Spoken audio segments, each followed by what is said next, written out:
अल्लाह चाहता है कि अभी हमारे मोहम्मद साहब की और भी वाली कहानियां खोल खोल कर दुनिया को और देश को बताई जाए। ये सारे एक ही होते हैं, सबने कुरान में एक ही चीज़ ही पढ़ी है कि काफिरों को या तो दावत इस्लाम दे करके इस्लाम कबूल करवाना है और या तो फिर उनका करके इस्लामिक मौत देनी है।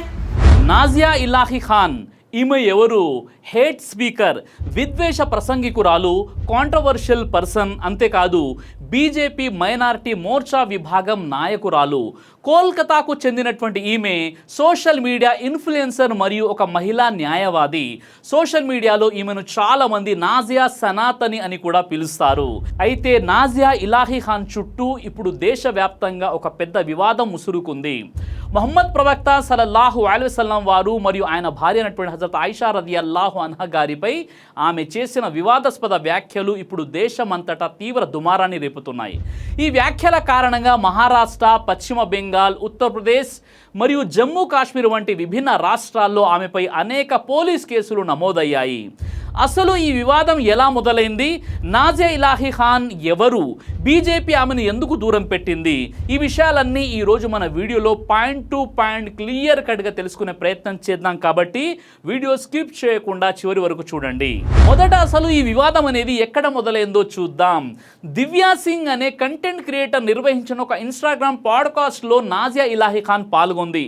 ఈ సంభాషణలో ఆమె ప్రవక్త ముహమ్మద్ సల్లల్లాహు అలైహి వసల్లం వారిని ఉద్దేశించి చేసిన కొన్ని వ్యాఖ్యలు ముస్లిం సమాజం యొక్క భావాలను తీవ్రంగా గాయపరిచాయి. దివ్యా సింగ్ అనే హోస్ట్ నిర్వహించిన ఇన్స్టాగ్రామ్ పాడ్కాస్ట్ లో నాజియా ఇలాహీ ఖాన్ అన్న మాటలు నోటితో కూడా తిరిగి చెప్పలేమనే విధంగా ఉన్నాయి.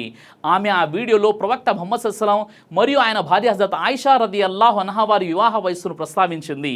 ప్రవక్త వారు 9 సంవత్సరాల చిన్న వయసులో ఉన్న హజరత్ ఆయిషాతో శారీరక సంబంధం కలిగి ఉన్నారంటూ ఆమె అత్యంత అగౌరవకరమైనటువంటి పదజాలంతో మాట్లాడింది.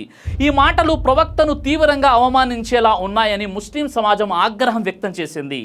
ఆమె వాడిన అభ్యంతరకరమైనటువంటి పదాలను తాము నోటితో కూడా తిరిగి చెప్పలేమని ఎఫ్ఐఆర్ నమోదు చేసిన ఫిర్యాదుదారులు పేర్కొన్నారు.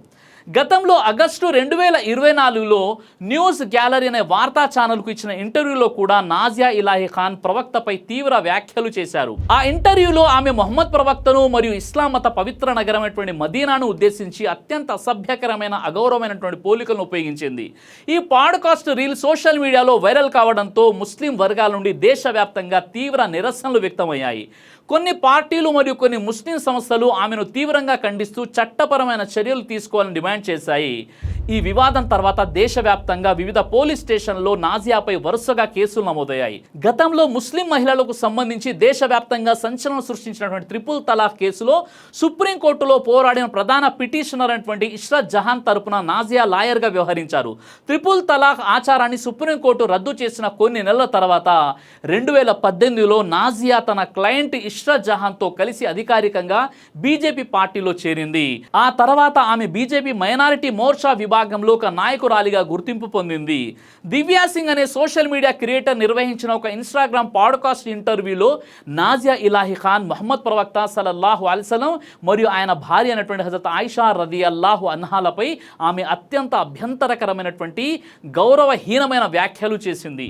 ఈ వీడియో సోషల్ మీడియాలో వైరల్ కావడంతో ముస్లిం సమాజం నుండి దేశవ్యాప్తంగా తీవ్ర నిరసనలు వ్యక్తమయ్యాయి.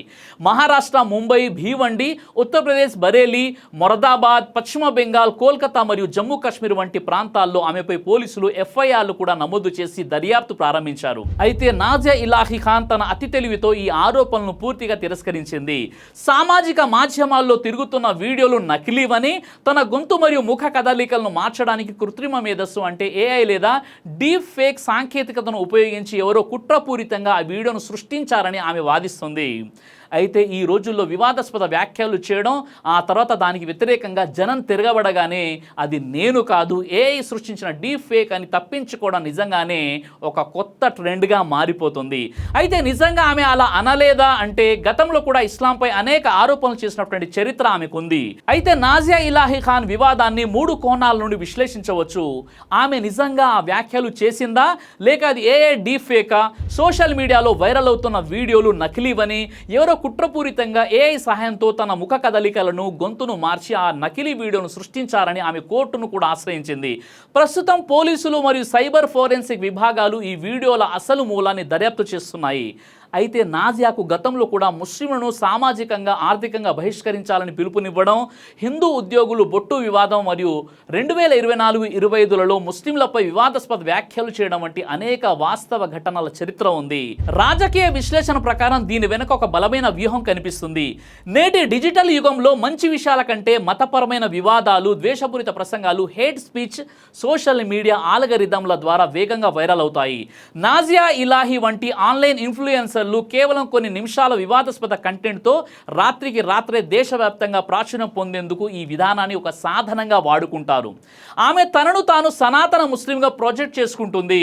ఇస్లామిక్ నమ్మకాలకు వ్యతిరేకంగా మాట్లాడడం ద్వారా రాజకీయ శ్రేణుల్లో మరియు మెజారిటీ వర్గాల్లో తనకంటూ ఒక ప్రత్యేక స్థానాన్ని నిర్మించుకోవాలని ప్రయత్నిస్తుంది. వివాదాల ద్వారా తన పొలిటికల్ ఇమేజ్ను పెంచుకోవడమే ఆమె లక్ష్యంగా కనిపిస్తుంది. కానీ ప్రవక్త సల్లల్లాహు అలైహి వసల్లం వారిపై చేసిన ఈ వ్యాఖ్యలు బీజేపీ పార్టీకి కూడా ఇబ్బందికరంగా మారడంతో వారు ఆమెను తక్షణమే దూరం పెట్టారు. అందువల్ల విశ్లేషకులు మరియు ఫిర్యాదుదారులు ఆమె నిజంగానే ఆ వ్యాఖ్యలు చేసి ఉంటుందని భావిస్తున్నారు.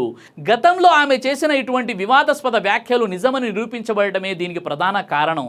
ఈ మధ్య కాలంలో రాజకీయ నాయకులు, ప్రముఖులు తమ నోటి దురుసు వల్ల సమస్యలు పడినప్పుడు ఏఐ అనే పదాన్ని ఒక సాకుగా వాడుకోవడం సర్వసాధారణంగా అయిపోతుంది. గతంలో ఏదైనా వివాదాస్పద వ్యాఖ్యలు వైరల్ అయినప్పుడు నా వీడియోను కట్ చేసి తప్పుగా ఎడిట్ చేశారని తప్పించుకునేవారు. ప్రస్తుతం టెక్నాలజీ పెరిగిన తర్వాత అది ఏఐ ద్వారా సృష్టించిన డీప్ ఫేక్ అని బుకాయించుకోవడం ప్రారంభిస్తున్నారు. ఒక వీడియో నిజంగా డీప్ ఫేకా కాదా అని సైబర్ ఫోరెన్సిక్ టీమ్స్ ల్యాబ్లో పరీక్షించి ధృవీకరించడానికి చాలా సమయం పడుతుంది. ఈలోపు నిందితులకు ముందస్తు బెయిల్ పొందడానికి లేదా కేసు తీవ్రతను తగ్గించుకోవడానికి ఈ ఏఐ క్లెయిమ్ ఒక చట్టపరమైన లొసుగుగా ఉపయోగపడుతుంది. నాజియా ఇలాహి ఖాన్ వివాదం కేవలం ఒక మతపరమైన వ్యాఖ్యకు సంబంధించినట్టు మాత్రమే కాదు, ఇది సోషల్ మీడియా ద్వారా రాజకీయ ఎదుగుదల కోసం ఆడే ఒక ప్రమాదకరమైనటువంటి నాటకం. అలాగే తప్పు చేసి ఏఐ పేరుతో తప్పించుకోవడానికి ప్రయత్నించే నేటి ఆధునిక రాజకీయ నైజాన్ని కూడా ఇది స్పష్టం చేస్తోంది. అయితే ఇస్లాంలో నిజంగా స్త్రీల హక్కులు హరించబడుతున్నాయా అంటే అరేబియా సమాజంలో జాహిలియా కాలంలో అంటే అజ్ఞానపు కాలంలో ఆడపిల్లలను ఒక భారంగా, అవమానకరంగా భావించి పుట్టగానే సజీవంగా సమాధి చేసే క్రూరమైనటువంటి ఆచారం ఉండేది. స్త్రీలకు ఎటువంటి ఆస్తి హక్కులు లేదా సామాజిక గౌరవం ఉండేది కాదు. వారిని కేవలం ఒక వస్తువుగా, మరణించిన భర్త ఆస్తిలో భాగంగా భావించేవారు. ప్రవక్త ముహమ్మద్ సల్లల్లాహు అలైహి వసల్లం వారు ఈ ఘోరమైన పద్ధతులను పూర్తిగా వ్యతిరేకించి నిర్మూలించారు కూడా. స్త్రీలకు పురుషులతో సమానంగా మానవ హక్కులను, గౌరవాన్ని ప్రసాదించారు.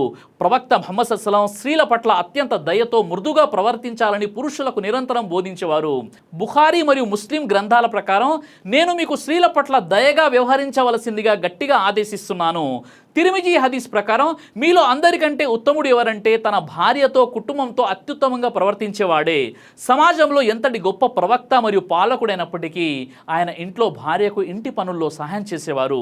సహీహ్ బుఖారీ ప్రకారం ప్రవక్త భార్య అయినటువంటి హజరత్ ఆయిషా గారిని ఒకరు ప్రవక్త ఇంట్లో ఉన్నప్పుడు ఏం చేసేవారు అని అడిగారు. దానికి ఆమె జవాబిస్తూ ఆయన తన భార్యకు ఇంటి పనుల్లో సహాయం చేసేవారు, నమాజ్ సమయం కాగానే నమాజ్ కోసం వెళ్ళేవారు. భార్యకు ఉండే కొన్ని సహజమైన లోపాలను లేదా అలవాట్లను భర్త పెద్ద మనసుతో అర్థం చేసుకుని క్షమించాలని ప్రవక్త వారు సూచించారు. సహీ ముస్లిం ప్రకారం ఒక విశ్వాసి భర్త తన విశ్వాసి అయిన భార్యను అసహించుకోకూడదు. ఆమెలో ఒక అలవాటు నచ్చకపోతే ఆమెలోని మరొక మంచి అలవాటు అతనికి ఖచ్చితంగా సంతోషాన్ని కలిగిస్తుంది. ఈ ప్రామాణిక ఆధారాల ద్వారా ప్రవక్త ముహమ్మద్ సల్లల్లాహు అలైహి వసల్లం స్త్రీల పట్ల ఎంతటి అపారమైన గౌరవాన్ని, మర్యాదను చూపించారో స్పష్టమవుతుంది. ఆయన బోధనలు కేవలం మాటలకే పరిమితం కాకుండా ఆయన జీవితం ద్వారా కూడా ఆచరించి చూపించారు. స్త్రీలపై ఎలాంటి హింసను, దుర్భాషలాడడాన్ని ఆయన అనుమతించలేదు. స్త్రీలను గౌరవించేవాడే నిజమైన ఉత్తమ మానవుడని ప్రపంచానికి చాటి చెప్పారు. స్త్రీల హక్కుల కోసం విప్లవాత్మక మార్పులు తెచ్చినటువంటి ఒక మహాపురుషుడిపై స్వయంగా న్యాయవాదిగా ఉండి మహిళల హక్కుల కోసం పనిచేస్తున్నానని చెప్పుకునే ఒక స్త్రీ ఇలా కనీస అవగాహన, జ్ఞానం లేకుండా మాట్లాడడం నిజంగానే ఒక పెద్ద పరస్పర విరుద్ధమైన విషయం. సుమారు 1400 సంవత్సరాల క్రితం అరేబియా సమాజంలో స్త్రీలకు కనీస జీవించే హక్కు కూడా లేని కాలంలో ప్రవక్త ముహమ్మద్ సల్లల్లాహు అలైహి వసల్లం అనేక విప్లవాత్మక మార్పులు తీసుకొచ్చారు. అప్పట్లో స్త్రీలను కేవలం ఒక ఒక వస్తువుగా చూసేవారు. కానీ ప్రవక్త ముహమ్మద్ సల్లం మహిళలకు పురుషులతో సమానంగా ఆస్తి కలిగి ఉండే హక్కులను, వారసత్వ హక్కును కల్పించారు. ఈ హక్కులను పాశ్చాత్య దేశాలు కూడా 19 లేదా 20వ శతాబ్దంలోనే చట్టబద్ధం చేశాయి. ఈ విధంగా మహిళల గౌరవాన్ని పెంచడానికి అంతగా కృషి చేసిన ముహమ్మద్ ప్రవక్త సల్లల్లాహు అలైహి వసల్లం జీవితంపై, ఆనాటి చారిత్రక సాంస్కృతిక పరిస్థితులపై హిస్టారికల్ కాంటెక్స్ట్ సరైన అధ్యయనం లేకుండా ఈ విధంగా నాజియా ఇలాహి అగౌరవంగా మాట్లాడడం విచారకరం. ప్రవక్త వైవాహిక బంధాలపై బురద జల్లే విధంగా మాట్లాడడం ఆమె న్యాయశాస్త్ర పరిజ్ఞానానికి మరియు సామాజిక బాధ్యతకు ఏమాత్రం తగని పని అని విశ్లేషకులు భావిస్తున్నారు. ఇప్పుడు ప్రవక్త ముహమ్మద్ సల్లం మరియు ఆయిషా రదియల్లాహు అన్హా వారి వివాహం గురించి వస్తే ఈ విషయంలో చర్చ జరుగుతుంది. సహీ బుఖారీ, సహీ ముస్లిం వంటి హదీసు గ్రంథాల్లో నిఖా జరిగినప్పుడు ఆమె వయసు 6 సంవత్సరాలు, దాంపత్య జీవితం ప్రారంభమైనప్పుడు 9 సంవత్సరాలు అని రివాయత్లు ఉన్నాయి. అయితే కొందరు ఆధునిక ముస్లిం పరిశోధకులు చారిత్రక ఆధారాలు, ఇతర రివాయతులు, సంఘటనల కాలక్రమాన్ని పరిశీలించి ఆమె వయస్సు 18 లేదా దానికి సమీపంలో ఉండి ఉండవచ్చని అభిప్రాయపడుతున్నారు. అందువల్ల ఈ విషయంలో పండితుల మధ్య భిన్నాభిప్రాయాలు ఉన్నాయి. ఆయిషా రదియల్లాహు అన్హా గారు ప్రవక్త ముహమ్మద్ సల్లం వారి దాంపత్య జీవితంలోకి వచ్చినప్పుడు ఆమె వయసు 9 లేక 18 అనే విషయంలో భేదాభిప్రాయాలు ఉన్నాయి. అయితే ఒక విషయం మాత్రం స్పష్టం, ప్రవక్త ముహమ్మద్ సల్లల్లాహు అలైహి వసల్లం వారు ఎప్పుడూ కూడా తన అనుచరులకు తక్కువ వయస్సు ఉన్న అమ్మాయిలనే వివాహం చేసుకోవాలని ఎలాంటి ఆదేశం ఇవ్వలేదు. ఇస్లాంలో వివాహం జరిగే దేశంలోని చట్టాలను గౌరవించడం తప్పనిసరి. అందువల్ల ముస్లింలు తాము నివసిస్తున్న దేశ చట్టాలకు అనుగుణంగానే వివాహాలు చేసుకుంటారు. ప్రవక్త వైవాహిక బంధాలపై బురద జల్లే విధంగా మాట్లాడడం ఆమె న్యాయశాస్త్ర పరిజ్ఞానానికి మరియు సామాజిక బాధ్యతకు ఏమాత్రం తగని పని. ఈ అంశంలో దౌర్భాగ్యకరమైనటువంటి విషయం ఏమిటంటే, సమాజంలో కొంతమంది వ్యక్తులు తాము రాజకీయంగా ఎదగడానికి లేదా సోషల్ మీడియాలో తక్కువ సమయంలో ఎక్కువ ప్రాచుర్యం, వ్యూస్ మరియు లైక్స్ పొందడానికి మతపరమైన భావాలను రెచ్చగొట్టేలా మాట్లాడుతున్నారు. ఒక మహిళగా ఉండి స్త్రీ జాతిని గౌరవించమని బోధించిన ప్రవక్త సల్లల్లాహు అలైహి వసల్లం వారి పట్ల ఇలాంటి వ్యాఖ్యలు చేయడం చట్టపరంగానే కాకుండా నైతికంగా కూడా సరైనది కాదని సమాజంలోని మేధావులు అభిప్రాయపడుతున్నారు. మరి ఈ విషయంలో మీ అభిప్రాయం ఏంటి? కామెంట్ ద్వారా తెలియచేయండి. జై హింద్. దైవ ప్రవక్త ముహమ్మద్ సల్లల్లాహు అలైహి వసల్లం వారు తెలియజేశారు, కడుపుకు సంబంధించిన అన్ని రకాల వ్యాధులకు అద్భుతమైన ఔషధం తలిబిన. ఇది దైవ ప్రవక్త వారి సున్నత్, మంచి ఆహారం, ఇమ్యూనిటీ బూస్టర్, ఇందులో షిఫా ఉంది. ఇది మంచి ఔషధంగా కూడా పనిచేస్తుంది. కాబట్టి పిల్లలు అయినా పెద్దలు అయినా ఎవరైనా దీనిని ఉపయోగించవచ్చు. ఇందులో ఎలాంటి సైడ్ ఎఫెక్ట్ లేదు. ఖురాన్లో దైవం తెలియజేశాడు, తేనెలో మీకు స్వస్థత ఉంది. కాబట్టి స్వచ్ఛమైనటువంటి ఫారెస్ట్ హనీ కోసం మీరు సంప్రదించండి. అలాగే పురుషుల స్టామినా కోసం తయారు చేయబడినటువంటి హల్వా, ఇది అన్ని రకాల లైంగిక సమస్యలను దూరం చేసి వీర్య కణాల ఉత్పత్తికి సహాయపడుతుంది. మీ దాంపత్య జీవితాన్ని మరింత సంతోషకరంగా, ఆత్మవిశ్వాసంతో నింపడంలో సహాయపడుతుంది. మరో విషయం, ఇక డయాబెటీస్తో కేవలం మేనేజ్ చేస్తూ బ్రతకాల్సిన అవసరం లేదు. డయా కంట్రోల్ సప్లిమెంట్ కేవలం బ్లడ్ షుగర్ను తాత్కాలికంగా తగ్గించడం కాదు, డయాబెటీస్ అసలు కారణంపై పనిచేస్తుంది. అలాగే మన శరీరాన్ని నిశ్శబ్దంగా నాశనం చేసే ప్రమాదాల్లో కొలెస్ట్రాల్ ఒకటి. చెడు కొలెస్ట్రాల్, గుండె సమస్యలు మీ దగ్గరకు రాకుండా ఈ లిపిడ్ కంట్రోల్ అద్భుతంగా పనిచేస్తుంది. ఇందులో ఎలాంటి సైడ్ ఎఫెక్ట్స్ లేవు. ఇది కంప్లీట్గా హెర్బల్ ప్రొడక్ట్స్. కాబట్టి స్క్రీన్ పై కనిపిస్తున్నటువంటి నంబర్కి ఫోన్ చేసి ఆర్డర్ చేసుకోవచ్చు. కొరియర్ ఫెసిలిటీ కూడా అందుబాటులో ఉంది.